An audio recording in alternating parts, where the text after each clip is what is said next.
आज बीजेपी की ओर से एक हाई पावर डेलीगेशन चुनाव आयोग में आया था, जिसमें पार्टी के दो राष्ट्रीय महामंत्री भूपेंद्र यादव जी, कैलाश विजयवर्गीय जी थे।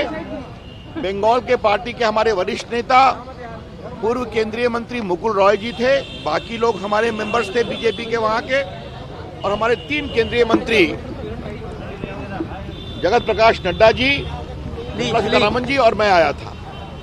पार्टी की ओर से हमने ये मांग की है कि बंगाल हिंदुस्तान में एक ऐसा प्रदेश बचा है जहां अभी लोकल बॉडीज और ग्राम पंचायत के चुनाव में 100 हत्याएं हुई हैं, जहां पर जीते हुए लोगों को जाने नहीं दिया जाता, जहां पर ऑफिसर्स मुख्यमंत्री के साथ धरने पर बैठते हैं, और जहां पर रूलिंग पार्टी के राष्ट्रीय अध्यक्ष अमित शाह का हेलीकॉप्टर लैंड नहीं करने दिया जाता, और तो और मुख्यमंत्रियों का हेलीकॉप्टर भी लैंड नहीं करने दिया जाता है। ऐसी परिस्थिति में हमने उनसे मांग की है पूरे बंगाल को सुपर सेंसिटिव डिक्लेयर किया जाए। हमने पदाधिकारियों का नाम भी दिया है, ऐसे पदाधिकारी जिनकी निष्पक्षता बिल्कुल स्पष्ट नहीं है, ऐसे पदाधिकारियों को चुनाव ड्यूटी से हटाया जाए। तीसरा जो सबसे महत्वपूर्ण है, सारे बूथ पर सेंट्रल फोर्सेस का डिप्लॉयमेंट किया जाए, क्योंकि वहां हर थाने में एक सिविक पुलिस भी नियुक्त है।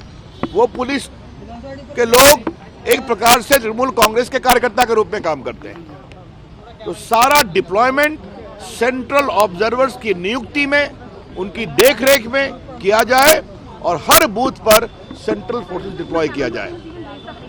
तीसरा, वहां पर मीडिया को भी आजादी नहीं दी जाती है अपनी बात कहने की, तो हमने ये भी आग्रह किया है कि वहां मीडिया सबको फ्रीली अवेलेबल हो, लोकतंत्र के लिए जरूरी है। इसलिए बंगाल के लिए चुनाव आयोग एक मीडिया ऑब्जर्वर भी अपॉइंट करे। और हमने एक बात और कही है कि वहां पर एक 1986 का एक कोई सर्कुलर है, जिसमें लिखा हुआ है कि स्कूल और बगलों में, बाकी धार्मिक स्थल के बगल में लाउड स्पीकर नहीं लगेगा। जहां परीक्षा है उस पर हमको आपत्ति नहीं है, लेकिन परीक्षा तो समाप्त हो रही है मार्च में।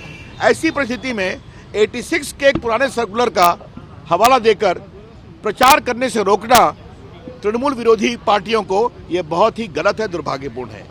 बंगाल का हिंसा का इतिहास रहा है। हमने चुनाव आयोग से अपील किया है कि ये देश के लोकतंत्र में लोकसभा का चुनाव है, जो भारत के भविष्य को निर्धारित करेगा।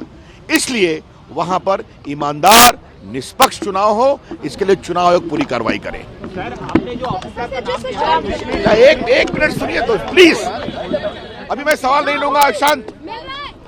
आज हमने बीजेपी की ओर से राहुल गांधी के खिलाफ एक टिप्पणी की है, शिकायत की है। चुनाव आयोग के मॉडल कंडक्ट में साफ लिखा हुआ है कि अनवेरिफाइड एलिगेशंस आप नहीं लगाएंगे, झूठे आरोप आप नहीं लगाएंगे।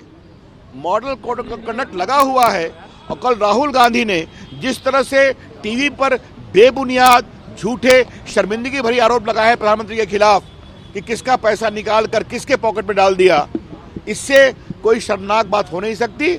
हमने चुनाव आयोग से यह भी आग्रह किया है कि चूंकि राहुल गांधी ने अपने भाषण में प्रधानमंत्री के खिलाफ जिस तरह की बेबुनियाद आरोप लगाए हैं, वो मॉडल कोड ऑफ कंडक्ट का वायलेशन है, तो उनके खिलाफ भी कार्रवाई होनी चाहिए।